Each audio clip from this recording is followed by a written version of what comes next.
Hello दोस्तों, कैसे हैं आप लोग। देखिए, आज हम आपके लिए लेके आए हैं मैथमेटिकल फिजिक्स का 17 लेक्चर। लास्ट लेक्चर में हम डिस्कस कर रहे थे डिराक डेल्टा फंक्शन की प्रॉपर्टीज। 3 प्रॉपर्टी हम डिस्कस कर चुके हैं, ठीक है। उससे आगे का काम हम आज कर रहे हैं। तो देखिए, 4th प्रॉपर्टी हम डिस्कस करते हैं। 4th प्रॉपर्टी जो है आपकी डिराक डेल्टा फंक्शन की, वो है x d upon D x del x is equals to minus del x. यह है आपके पास 4th property Dirac delta function की, डिराक डेल्टा फलन की। अब प्रॉपर्टी है तो हमें प्रूव भी करनी पड़ेगी। देखिए, एक बात ध्यान रखना, वैसे तो एग्जाम में इस तरीके से आते हैं कि वो आपको प्रॉपर्टीज देता है लिख के और उनका प्रूफ मांगता है, लेकिन आप लास्ट 5-6 साल के पेपर उठा के देखेंगे यूनिवर्सिटी के, तो एक बार ऐसा भी हुआ है कि डायरेक्ट आपसे पूछा गया, डायरेक्ट क्वेश्चन में पूछा गया है 5 मार्क्स में कि डिराक डेल्टा फंक्शन की कोई भी 4 प्रॉपर्टीज प्रूव करो। और अगर ऐसा क्वेश्चन आता है तो आपको ये प्रॉपर्टीज भी पता होना जरूरी है, आपको पहले से याद होनी चाहिए, क्योंकि अगर हमें याद नहीं होगी तो आप प्रूव कैसे करोगे।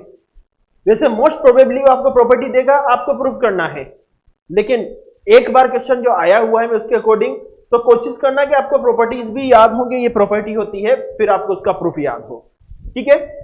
इस प्रॉपर्टी का हम प्रूफ करते हैं, ठीक है। अब क्या करें, एलएचएस ले लें और एलएचएस लेके क्या कर देते हैं, एलएचएस का इंटीग्रेशन कर देते हैं माइनस इनफाइनाइट टू इनफाइनाइट, ठीक है। Taking LHS and integrating from minus infinity to infinity।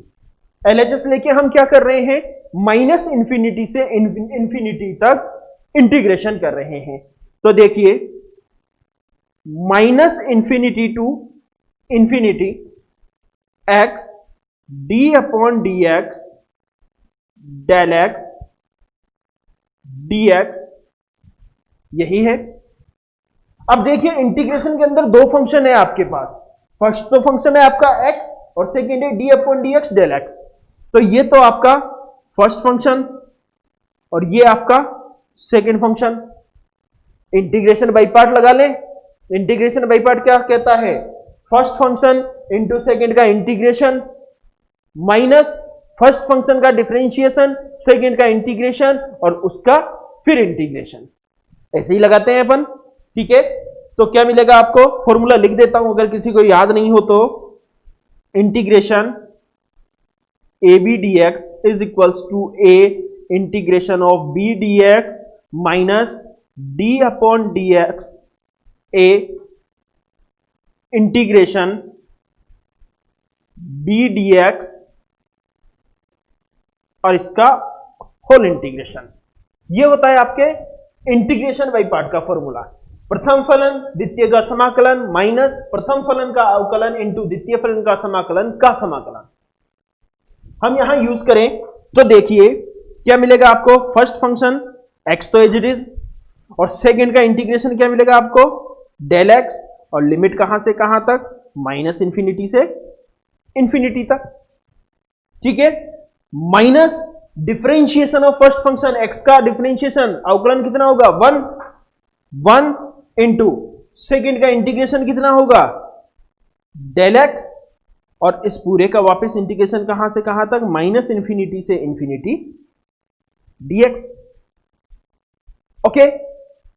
अब देखिए पहले वाले फैक्टर को कि डेल एक्स में जब आप लिमिट लगाएंगे माइनस इंफिनिटी से इंफिनिटी, तो डेल एक्स की वैल्यू कितनी होगी, कितनी होगी, 0, क्योंकि आपको तो पता है जब हमने लक्षण लिखे हैं डिराक डेल्टा फंक्शन के, तो Dirac delta function del x value कहां दे रहा है आपको, only x is equals to 0 पे del x is not equals to 0। केवल वैल्यू कहां मिल रही है हमें, x इज इक्वल्स टू 0 पे। तो देखिए इसकी वैल्यू तो क्या होगी आपके पास, 0 माइनस क्या बचा, minus infinity to infinity del x dx। किसको सोल्व कर रहे हैं हम? इस टर्म को। क्या मिल रहा है? Minus infinity to infinity x d upon D x del x dx। इसकी वैल्यू कितनी मिली आपको? Minus infinity to infinity del x dx। ठीक है, कंपेयर करो दोनों साइड को, कंपेयर कर दे। जैसे ही हम दोनों साइड को कंपेयर कर रहे हैं, देखिए आपको क्या मिल रहा है? Comparing both sides. जैसे ही हमने दोनों साइड को कंपेयर किया, तो कंपैरिजन के बाद आपको क्या मिल रहा है? x d upon D x del x is equals to minus del x. हो गया प्रूव आपके रिजल्ट। आराम से देखिए, हो गया प्रूव। क्योंकि जैसे ही कंपेयर करोगे तो यहां भी dx, यहां भी dx, यहां भी इंटीग्रेशन, यहां भी इंटीग्रेशन, बचा क्या? इधर माइनस डेल एक्स और इधर बीच में आपके पास ये टर्म। तो इस तरीके से आपको कोई ज्यादा टफ मैथमेटिक्स नहीं है, बड़ी इजी वाली मैथमेटिक्स है। आप इस तरीके से इनको सोल्व कर सकते हैं। ठीक है, आप इसको लिख लीजिए, फिर हम इसकी एक और प्रॉपर्टी डिस्कस करते हैं अभी। ठीक है,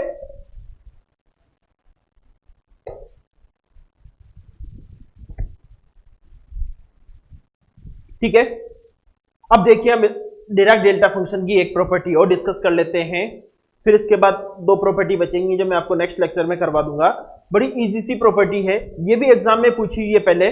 नेक्स्ट प्रॉपर्टी आपके डिराक डेल्टा फंक्शन की, जो हम नंबरिंग में फिफ्थ प्रॉपर्टी पे चल रहे हैं, वो है आपके पास del dash minus x is equal to minus del X.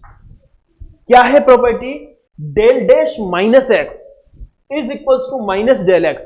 देखिए डैश लगा हुआ है, वो भी किसमें? माइनस एक्स में। मतलब डिफरेंशिएशन किसके रिस्पेक्ट में हो रहा है? माइनस एक्स के रिस्पेक्ट में। ठीक है, तो जब हम इसका प्रूफ देखते हैं, प्रूफ देखिए इसका। ठीक है, टेकिंग LHS, हम LHS ले रहे हैं। LHS क्या है आपके पास? Del dash minus X. Okay, इस डेल डैश माइनस एक्स को हम क्या लिख सकते हैं? d upon D minus X del minus X. ये वाला माइनस तो आगे आ जाता है, आपको पता है। तो क्या मिलेगा आपको? Minus D upon D x del minus x. हमें क्या मिल गया? Minus D upon D x del minus x. अब देखिए, फर्स्ट प्रॉपर्टी याद कीजिए। फर्स्ट प्रॉपर्टी से देखो, from first property we know that, क्या था? Del minus x is equal to del x. ये हम प्रूव कर चुके हैं फर्स्ट प्रॉपर्टी में। आपके फर्स्ट प्रॉपर्टी में हमने यही चीज प्रूव की थी। देखिए, आपने जो नोट्स बनाए हैं उसको पेज पलट के देखिए। फर्स्ट प्रॉपर्टी हमने क्या प्रूव किया था? Del minus x is equal to del x. तो हम यहां डेल माइनस एक्स की जगह क्या यूज कर सकते हैं? Minus D upon D x del X. और डेल एक्स का डिफरेंशिएशन क्या होगा आपके पास? Minus del dash X. जबकि एलएचएस क्या है आपके पास? Del dash minus X. हो गई आपकी प्रॉपर्टी प्रूव। ये आपके हैंस प्रूव। तो देखिए, बड़ी इजी सी प्रॉपर्टीज हैं। दो प्रॉपर्टी और बाकी हैं जिनको मैं नेक्स्ट लेक्चर में आपको कंप्लीट करवा दूंगा, जिसमें आपका डिराक डेल्टा फंक्शन भी कंप्लीट हो चुका होगा। ठीक है, अब डिराक डेल्टा फंक्शन कंप्लीट होने के बाद आपके पास इस यूनिट में एक पार्ट और बचा हुआ है, फूरियर सीरीज, फूरियर श्रेणी। दिखने में उसके सॉल्यूशन काफी बड़े बड़े हैं, 3-3, 4-4, 5-5 पेज के। बाकी कुछ नहीं है, सिर्फ आपको इंटीग्रेशन बाय पार्ट अच्छे से आना चाहिए। जो आप खंडश समाकलन करते हैं, जिसका फॉर्मूला अभी हमने यूज किया था लास्ट प्रॉपर्टी में, बस वो आपको अच्छे से आए, उसके अलावा कुछ नहीं है, सिर्फ कैलकुलेशन है। ठीक है, तो पढ़ते रहिए। मैं आपसे फिर एक बार वही चीज दोहरा रहा हूं, हम आपको पीडीएफ अवेलेबल करवा देंगे नोट्स की, इसके लिए आप निश्चिंत रहिए, ये हमारी जिम्मेदारी है। बट फिर भी आप अपने नोट्स जरूर बनाइएगा, क्योंकि जब तक आप अपने हाथ से लिख के समझेंगे नहीं तब तक आपको चीजें पूरी समझ में नहीं आने वाली है। हमें क्लासरूम में अगर हम ऑफलाइन क्लास के अंदर बैठ के सिर्फ समझ लें लिखे नहीं तो हमें वहीं कई बार प्रॉब्लम आ जाती है। तो ऑनलाइन में वर्चुअल क्लास चल रही है तो थोड़ा सा हमें यूं ही रहता है कि अगर हम नहीं लिखेंगे तो फिर आपको चीजें कम समझ में आएंगी, और हम चाहते हैं कि आपको चीजें ज्यादा से ज्यादा और अच्छे से अच्छे समझ में आए।